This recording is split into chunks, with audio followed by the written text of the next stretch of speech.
Champions trophy 2025 खत्म हो चुकी है और अब क्रिकेट का कारवां भारत की ओर बढ़ चुका है, जहां 22 मार्च से क्रिकेट का सबसे बड़ा महाकुंभ शुरू होने जा रहा है। जी हां, हम बात कर रहे हैं आईपीएल 2025 की, दुनिया की सबसे बड़ी टी20 लीग, जहां हर साल खिलाड़ियों की नई प्रतिभाएं उभर कर सामने आती हैं और टीमें अपनी रणनीतियों से ट्रॉफी के लिए भिड़ती हैं। इस बार सभी की नजरें डिफेंडिंग चैंपियन केकेआर पर होंगी। मेगा ऑक्शन के बाद ज्यादातर टीमों ने नए खिलाड़ियों को शामिल किया है, लेकिन केकेआर ने अपने कोर ग्रुप को बरकरार रखा है। 3 बार की चैंपियन केकेआर मुंबई और चेन्नई के बाद आईपीएल की सबसे सफल टीम मानी जाती है। श्रेयस अय्यर को रिलीज करने के बाद अजिंक्य रहाणे को टीम का नया कप्तान बनाया गया है। सैयद मुश्ताक अली ट्रॉफी में उनके बेहतरीन प्रदर्शन को देखते हुए ये फैसला लिया गया है। हालांकि कप्तानी में बदलाव के साथ टीम में कई अन्य दिलचस्प बदलाव भी हुए हैं, जो केकेआर की इस बार की रणनीति को नया रूप देते हैं। जिस टीम में रिंकू सिंह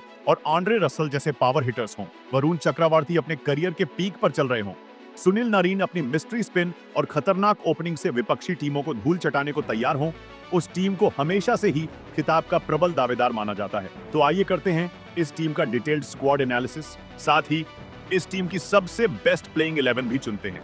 सबसे पहले बात करते हैं कप्तान रहाणे की। उन्होंने पिछले कुछ समय में अपनी टी20 बैटिंग में जबरदस्त सुधार किया है। सैयद मुश्ताक अली ट्रॉफी में उन्होंने 170 के स्ट्राइक रेट से 432 रन बनाए, जिससे ये साफ हो गया कि वो अब एक आक्रामक बल्लेबाज के रूप में खेलना पसंद कर रहे हैं। सीएसके के लिए खेलने के बाद उनका खेल पूरी तरह बदल गया है। जहां पहले वो क्लासिकल बल्लेबाज माने जाते थे, अब वो आक्रामक अप्रोच के साथ खेलने लगे हैं। अब देखना होगा कि केकेआर उन्हें ओपनिंग स्लॉट में इस्तेमाल करती है या फिर नंबर 3 पर भेजती है। केकेआर ने ओपनिंग के लिए क्विंटन डी कॉक पर भरोसा जताया है। हालांकि उनका हालिया फॉर्म कुछ खास नहीं रहा है। पिछले 8 मैचों में सिर्फ 160 रन बनाए हैं, लेकिन उनके पास 380 टी20 मैचों का अनुभव है। कोलकाता की फ्लैट पिचों पर रन बनाना उनके लिए आसान हो सकता है। अगर वो अपने फॉर्म में आ गए तो केकेआर की बल्लेबाजी को एक मजबूत शुरुआत मिलेगी। दूसरी तरफ रहमानुल्लाह गुरबाज बैकअप ओपनर के रूप में टीम का हिस्सा है, लेकिन उनका हालिया प्रदर्शन निराशाजनक रहा है। चैंपियंस ट्रॉफी में वो पूरी तरह फ्लॉप साबित हुए,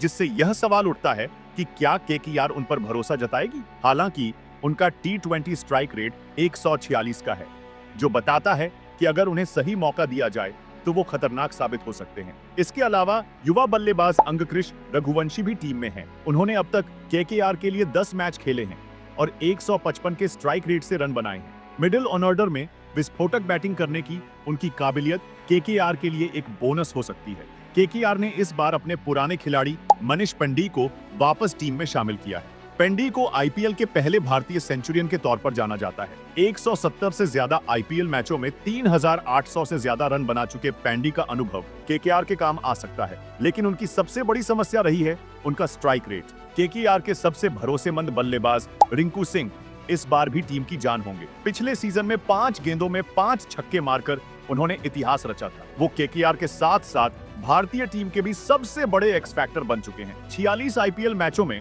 उन्होंने 150 के स्ट्राइक रेट से 823 रन बनाए हैं। रिंकू और रसल की जोड़ी ने कई मैचों में केकेआर को जीत दिलाई है। अगर इस बार भी दोनों अपने फॉर्म में रहे तो केकेआर को रोकना मुश्किल होगा। केकेआर की सबसे बड़ी ताकत उसकी ऑलराउंडर ब्रिगेड है। उनके पास ऐसे खिलाड़ी हैं जो बैटिंग और बॉलिंग दोनों में मैच बदल सकते हैं। वेंकटेश अय्यर इस टीम के सबसे महंगे खिलाड़ियों में से एक हैं। केकेआर ने उन्हें 23 करोड़ में रिटेन किया है। वो एक लाजवाब बल्लेबाज होने के साथ साथ जरूरत पड़ने पर टीम के लिए उपयोगी गेंदबाज भी हैं। उन्होंने आईपीएल में 51 मैचों में 1300 से ज्यादा रन बनाए हैं और उनका स्ट्राइक रेट 140 का है। एंड्रे रसल इस टीम के सबसे बड़े एक्स फैक्टर हैं। उनका आईपीएल स्ट्राइक रेट 175 से ज्यादा का है और उन्होंने 2500 से ज्यादा रन बनाए हैं। जब तक रसल क्रीज पर होते हैं, गेंदबाजों के लिए मुश्किलें बनी रहती हैं। गेंदबाजी में भी वो महत्वपूर्ण योगदान देते हैं और कई बार अपनी गेंदबाजी से केकेआर को मैच भी जिताया है। सुनील नरीन इस टीम के सबसे अनुभवी खिलाड़ी हैं। उनका आईपीएल स्ट्राइक रेट 182 का है, जो कि रसल से भी ज्यादा है। गेंदबाजी में उन्होंने अब तक 177 मैचों में 180 विकेट लिए हैं। उनकी मिस्ट्री स्पिन किसी भी बल्लेबाज को चकमा दे सकती है। रमनदीप सिंह भी इस टीम का एक और छुपा रुस्तम खिलाड़ी है। वो निचले क्रम में बल्लेबाजी करते हैं और उनका टी20 स्ट्राइक रेट 202 का है। उनके होने से केकेआर के फिनिशिंग ऑर्डर को और मजबूती मिलती है।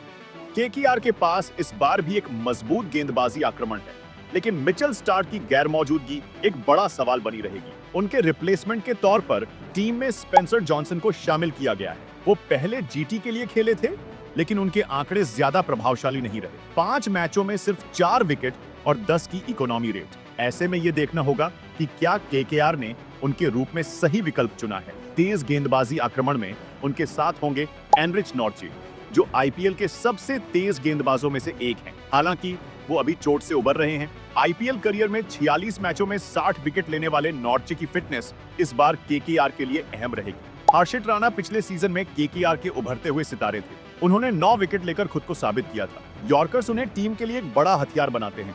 इसके अलावा वो भारतीय टीम के लिए भी डेब्यू कर चुके हैं और वहां भी उन्होंने 3 विकेट चटकाए थे। स्पिन विभाग में टीम के पास वरुण चक्रवर्ती और सुनील नारायण की खतरनाक जोड़ी मौजूद है। वरुण चक्रवर्ती पिछले सीजन के हीरो थे। उन्होंने 70 आईपीएल मैचों में 84 विकेट लिए हैं। उनकी मिस्ट्री स्पिन बल्लेबाजों के लिए किसी पहेली से कम नहीं होती। पिछले साल उन्होंने केकेआर की जीत में अहम भूमिका निभाई थी और इस बार भी उन पर बड़ी जिम्मेदारी होगी। इसके अलावा मयंक मर्कांडे तीसरे स्पिनर के तौर पर टीम में शामिल हैं। वो पिछले साल एसआरएच के लिए खेले थे, जहां उन्होंने 7 मैचों में 7 विकेट लिए थे। उन्हें पिचों के हिसाब से इंपैक्ट प्लेयर के तौर पर इस्तेमाल किया जा सकता है। भारतीय पेसर्स के रूप में वैभव अरोरा और उमरान मालिक भी टीम में हैं। वैभव अरोरा ने 10 मैचों में 11 विकेट लिए हैं, जबकि उमरान मालिक पिछले सीजन में चोट के चलते सिर्फ एक ही मैच खेल पाए थे। अगर उमरान अपनी फिटनेस हासिल कर लेते हैं तो उनकी गति केकेआर के लिए घातक साबित हो सकती है। तो ये थी केकेआर की पूरी स्क्वाड एनालिसिस। इस टीम के पास पावरफुल बैटिंग,